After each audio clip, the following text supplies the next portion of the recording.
বাসুদেবায় হরে প্রভাতি কৃষ্ণাশায় গোবিন্দায় নমো নমঃ পঙ্কজনাভায় নমঃ পঙ্কজমালিনে নমঃ পঙ্কজনেত্রায় নমস্তে পঙ্কজাম্রয়ে।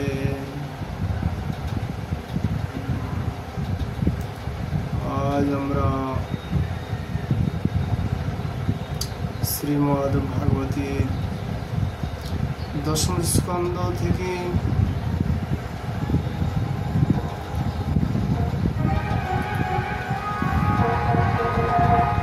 যুগল গীতের আলোচনা করব।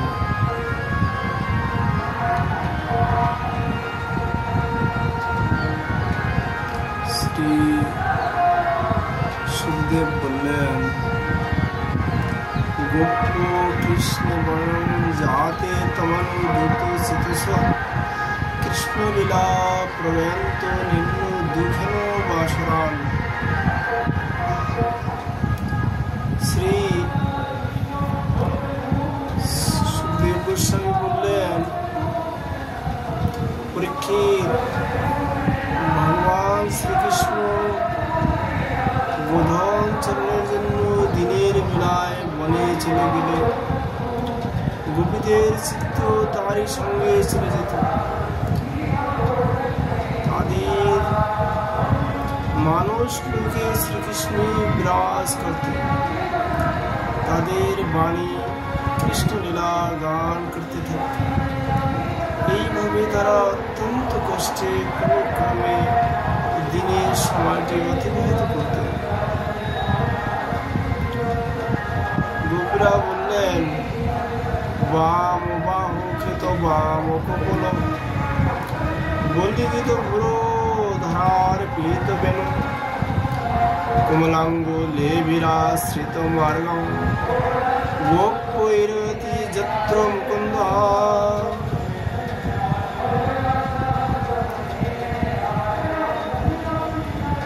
গোপীরা বললেন, জানি সখী, আমাদের শ্যাম সুন্দর মুকুন্দ যখন তার বাম কপল বাম বাহুবলে লগ্ন করে, অর্থাৎ মুখটি বাঁ দিকে ঈষৎ হেলিয়ে, ভ্রুযুগল কখনো উন্নমিত কখনো বা নমিত করতে করতে অদূর সংযুক্ত মোহন বেণুর সিদ্ধগুলিতে নিজের কোমল আঙ্গুলি সঞ্চালনের সঙ্গে সঙ্গে তাতে অপূর্ব মধুর তান তোলেন। তখন আকাশ পথে নিজেদের প্রতি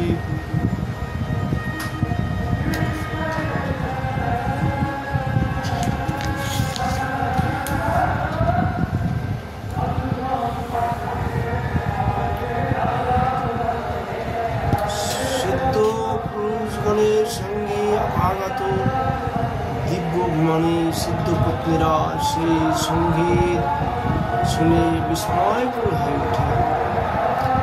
তাদের হৃদয়ে জেগে ওঠে অনির্দিষ্ট এক বিরহ বেদনা।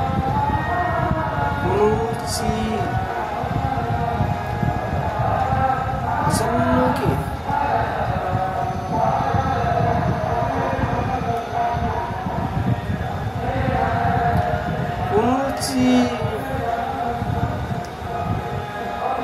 অচেনা কেউ পাওয়ার দুর্নিবার আকাঙ্ক্ষা বিবশ করেন তারা।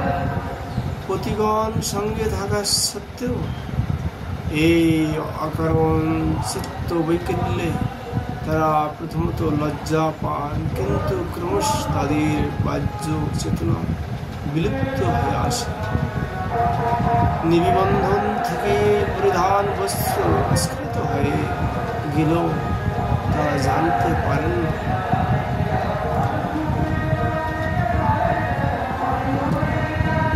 এই আরো আশ্চর্যের কথা শোনো তোরা অবলারা।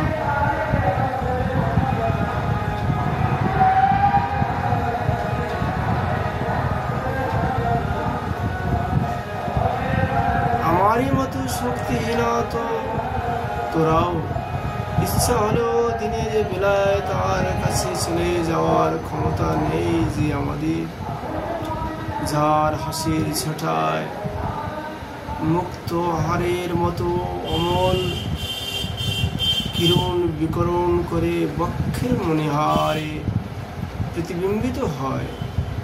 সজল জল ধরে স্থির সৌদামনের মতো যার শ্যামল বুকে শ্রীবর্ষ রেখাকারে লক্ষ্মীর অচল প্রতিষ্ঠা, সেই আমাদের নন্দদুলাল যখন দুঃখী আর্তজনের প্রাণে আনন্দের তুফান তুলে, বিরহীদের মৃত্যু প্রায় দেহে প্রাণ সঞ্চার করে, তার বাঁশিতে জাগিয়ে তুলে মোহিনী মূর্ছা। তখন ব্রিজের যত বৃষ গাবি মৃগ সব দলে দলে দূর থেকে ছুটে চলে আসে তার কাছে। তাদের মুখে তৃণগ্রাস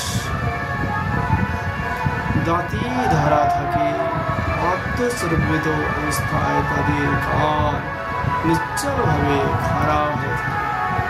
মনে হয় যেন তারা দাঁড়িয়ে দাঁড়িয়ে ঘুমিয়ে পড়েছে, অথবা যেন ছবিতে আঁকা প্রায়। তাই অবশ্যই স্বাভাবিক, কারণ তখন তো তাদের চিত্ত চুরি হয়ে গেছে সেই বেনুর সাথে। বহির জগতের কোনো বোধই তখন সেই তাদের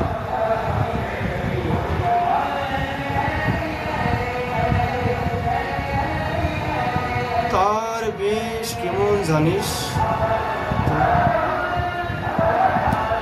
সখী, মাথায় ময়ূর নানা রকম ধাতুর অঙ্গরাগ, পুষ্প পল্লবাদি অলঙ্কার, এই সব বস্তু যা দিয়ে মল্লরা সাজসজ্জা করে, তাই তার প্রসাদ। এইভাবে সজ্জিত হয়ে বলরাম ও অন্যান্য গুরুদের সঙ্গে নিয়ে বনের পথে যখন তিনি বেনুর স্বরে গাবিকে ডাকতে থাকে, তখন নদীদের গতিও স্তব্ধ হয়ে যায়। তারা একান্তভাবে কামনা করে যে বায়ু তার চরণ কমলে রেণু উড়ে নিয়ে আসুক তাদের, সেই স্পর্শে তাদের জীবন ধন্য হয়ে যাক। কিন্তু তারাও যে আমাদের মতোই মন্দ ভাগেনি।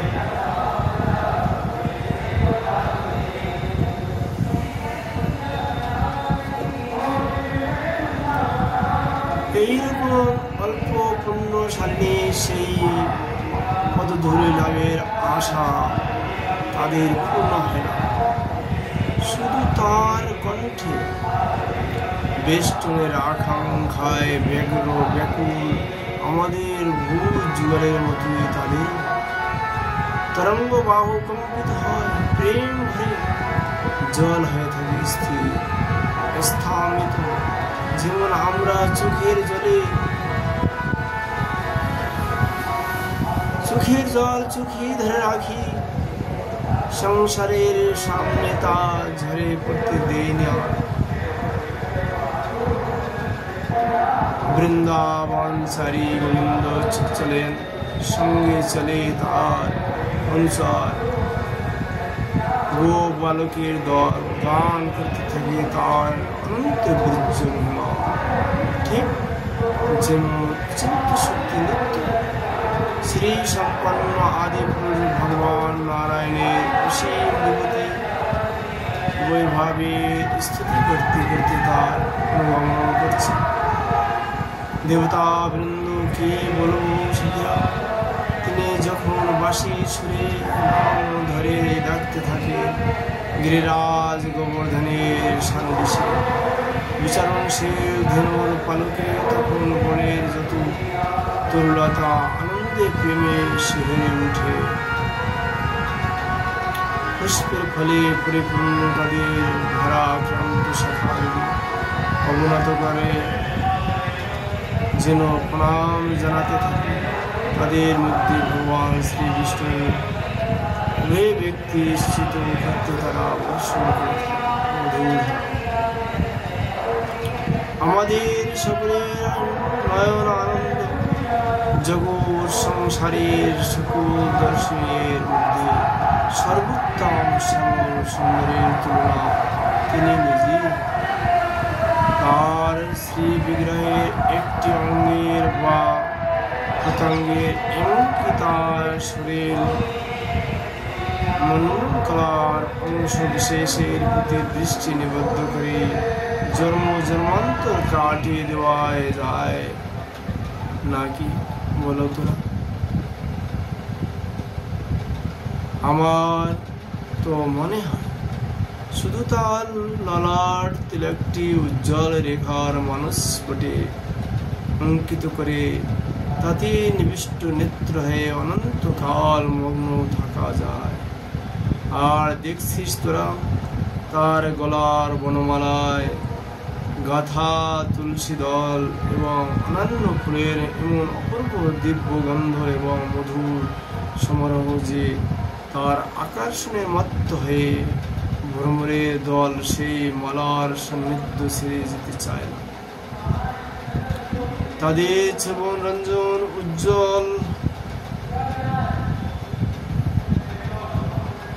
গুঞ্জনের প্রতি নিজের সাদর অনুমোদন জ্ঞাপন করে যেমন তিনিও নিজ অধরে সংযুক্ত করেন তার বেনু।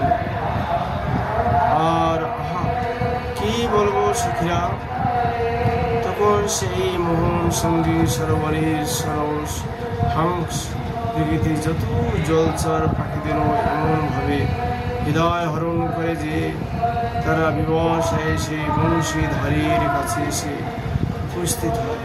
তার সঙ্গে তারা চোখ বুঝে নিঃশব্দে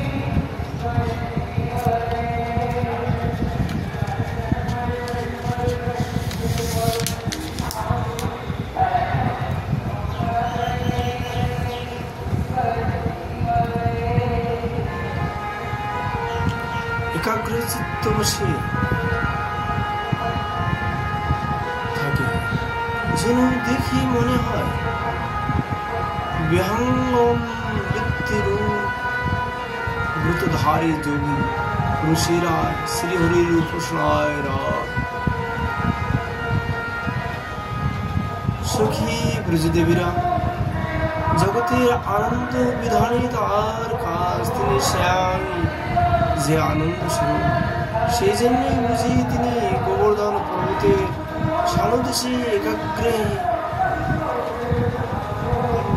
অগ্রজ বলরামের সঙ্গে বিচরণ করতে করতে বংশী ধ্বনিতে বিশ্ব জগৎ পরিপূর্ণ করে কানের থেকে দোলে তার ফুলিলে গাথা মালার মতো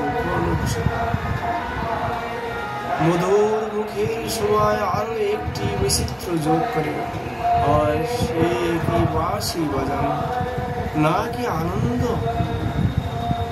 আত্ম আনন্দের উচ্চারণে জগৎকে সেই আনন্দের বংশীদার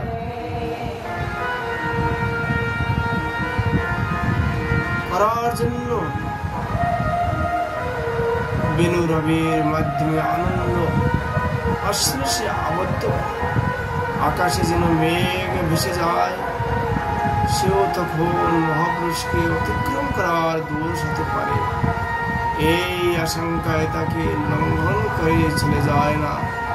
ধীরে তার অনুবর্তন করে এবং মৃদু মৃদু গর্জন ধ্বনিতে সেই বাঁশরের সুরে তাল দিয়ে থাকে। আর রোদের তাপে সখা ঘনশ্যামের কষ্ট না, এই জন্য তার ছত্ররূপে বিরাজ করে ছায়া মেলে রাখে। শুকনো জলকণা বর্ষণ করে পুষ্প বৃষ্টির মতো দেবতারাও হয়তো তার অন্তরালে থেকে এই আনন্দ উৎসবে অংশ দিয়ে নিজেদের মনে হর্ষের প্রকাশ ঘটান। কুসুমাশার বিকারণের মাধ্যমে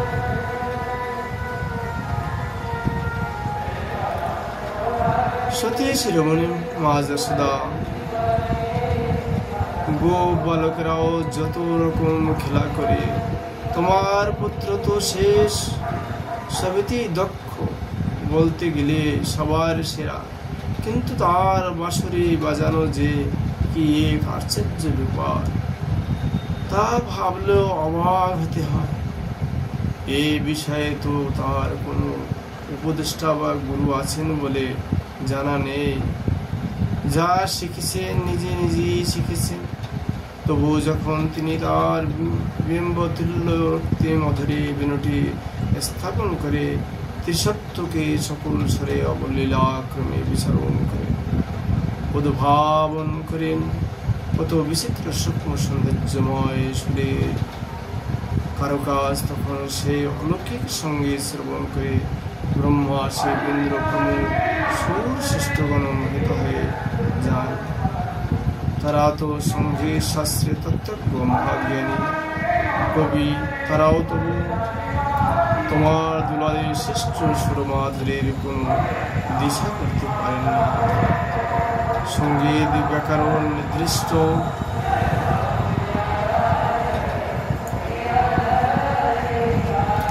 কোনো ছকে ফেলে তার কোনো বিধিবদ্ধ তাত্ত্বিক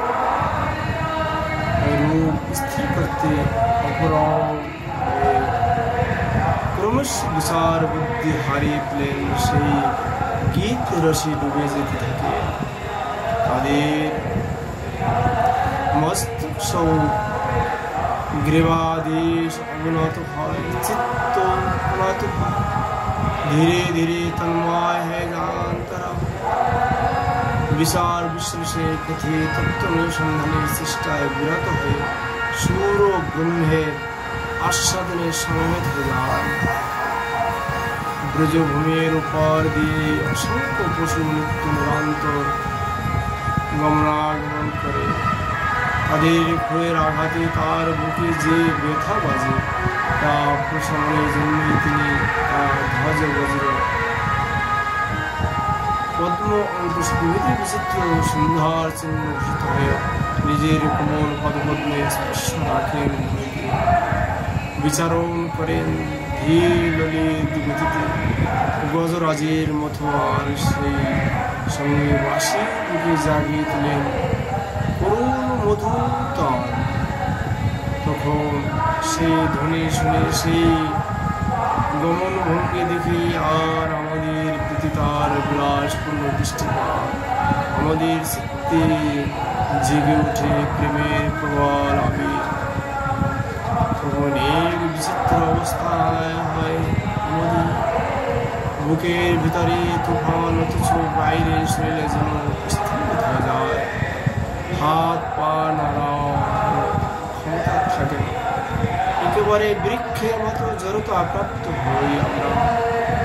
সম্পূর্ণরূপে বিবল বিবশ আমরা বুঝতে পারি না আমাদের কোমরে বন্ধন বা দেহের বসন যথাযথ আছে না বিশ্রান্ত আছে।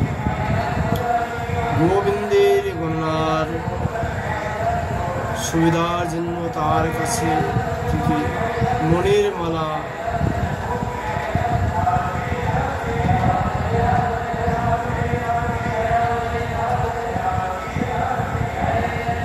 গরুরা জুতে জুতে বিভক্ত হয়ে এক একটি জুটকে এক একটি মণি দ্বারা শোষিত করে গণনার রীতি।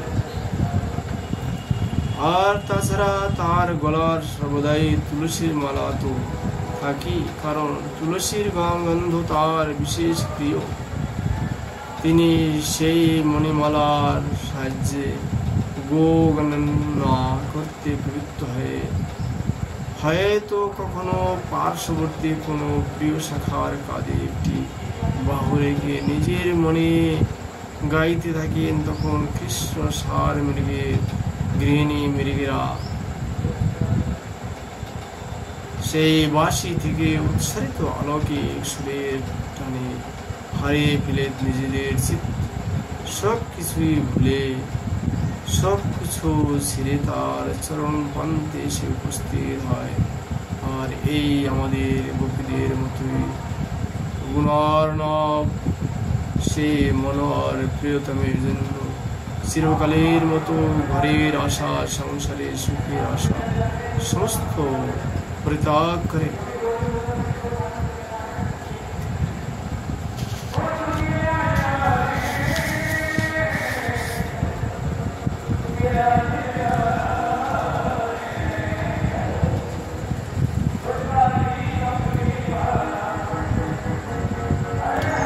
তাকে পরম গতি যিনি তার আশ্রয় নিয়ে তাকে ঘিরে অবস্থান করে একাগ্রভাবে ফিরে যাওয়ার নন্দরানী তোমার মতো এমন অপাপবিদ্যা এমন পুণ্যবতী জগতে আর দ্বিতীয় কেউ নেই। তাই তো এমন পুত্র লাভ করেছি তুমি। মা যশোদাকে বললেন, সেই তোমার নন্দের দুলাল, সকলেরই আনন্দের দুলাল, সবার আনন্দ বিধানে তার কাজ। কত ভাবি হাস্য পরিহাস প্রিয় বন্ধুদের মনোরঞ্জন করেন তিনি। কখনো তিনি কুঞ্জ ফুলের মালায় আরো বিচিত্র নানা আভরণ কৌতুক ভরে সজ্জিত হয়ে গোপ বালক এবং বুধন সম্মিলিত হয়ে যমুনার জলে বিহার করে। তখন মৃদমন্দ বায়ু তার প্রতি সম্মান প্রদর্শন করে, চন্দনের সুগন্ধ এবং শীতল স্পর্শ বহন করে অনুকূলভাবে প্রবাহিত হতে থাকে। এমনকি গন্ধার প্রভৃতি উপদেবতাগণ তার চতুর্দিকে বন্দনাকারী রূপে স্থিত হয়ে গান বাজনা এবং বহুবিধ পূজা প্রচারে তার প্রসন্নতা বিধানে প্রকাশ করে। হে সখী, গোবিন্দকে একান্ত ভাবি গোবৎসল ব্রজের গোবিন্দের প্রতি তার বিশেষ অনুরাগ। তাই তো তিনি গিরি গোবর্ধনকে ধারণ করেছিলেন। ঝঞ্ঝা বৃষ্টি থেকে তাদের রক্ষা করার জন্য। এইবার তিনি সেই গোবিন্দকে একত্রিত করে এসে করবেন। গোধূলির সময় উপস্থিত হয়েছে, কিন্তু এত দেরি হচ্ছে কেন সখী? পথের মধ্যে তাকে যে বৈবিধ্য ব্রহ্মা, জ্ঞানবিদ্য শঙ্কর প্রভৃতি মহান দেবতারা বন্দনা করতে থাকে, তাই তো দেরি।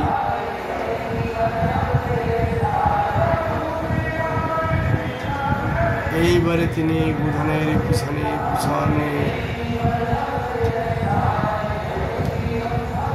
বাঁশুরিতে সুর তুলে এসে পড়লেন বলে গো বালকরা তার কীর্তিগাথা গান করতে করতে আসতে থাকবে।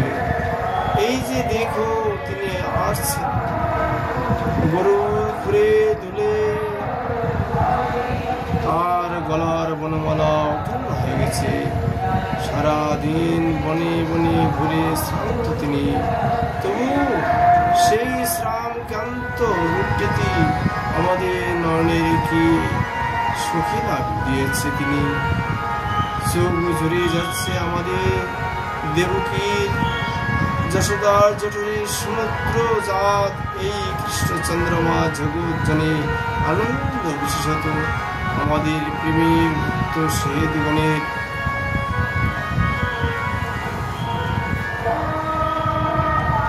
সর্বপ্রকারের কল্যাণ বিধান তথা আশা অভিলাষা পূর্ণ করার জন্য আসছে আমাদের কাছে। দেখো সখী, কি অপূর্ব শোভা! চোখ দুটি ধুলু ধুলু সব লাল আভা লেগেছে, তাতে যেন আরো সুন্দর লাগছে। গলায় দুলছে বনমালা, সোনার কুণ্ডলে দীপ্ত কোমল কপলে প্রতিবিম্বিত হয়ে তাদের এই অদ্ভুত শোভা এনে দিচ্ছে।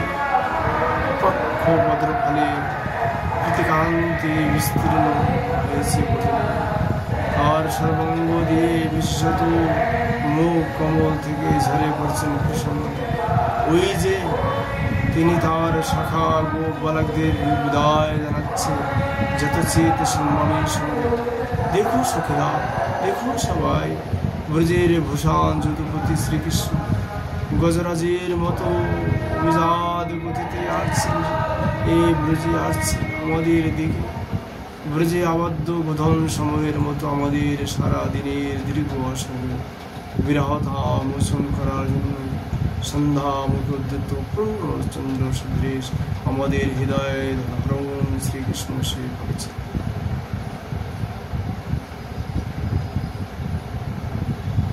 सुखदेव जी बोलें, एवं ब्रजे स्त्रियो राजन कृष्ण लीला नो गायती रे मेरे आसो तच्चित्ता तन्मनस्का महोदया।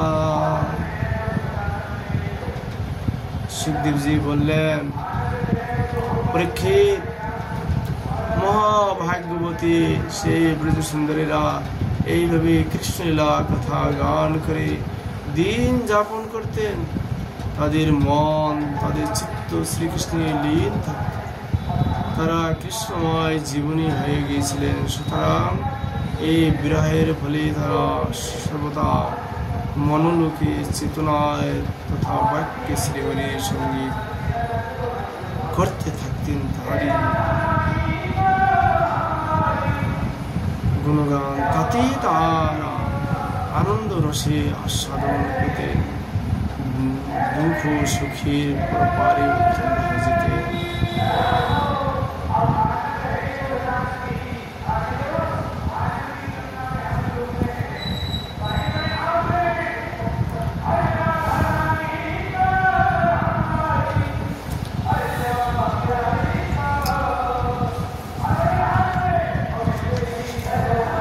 আজকের মতো আমরা এখানে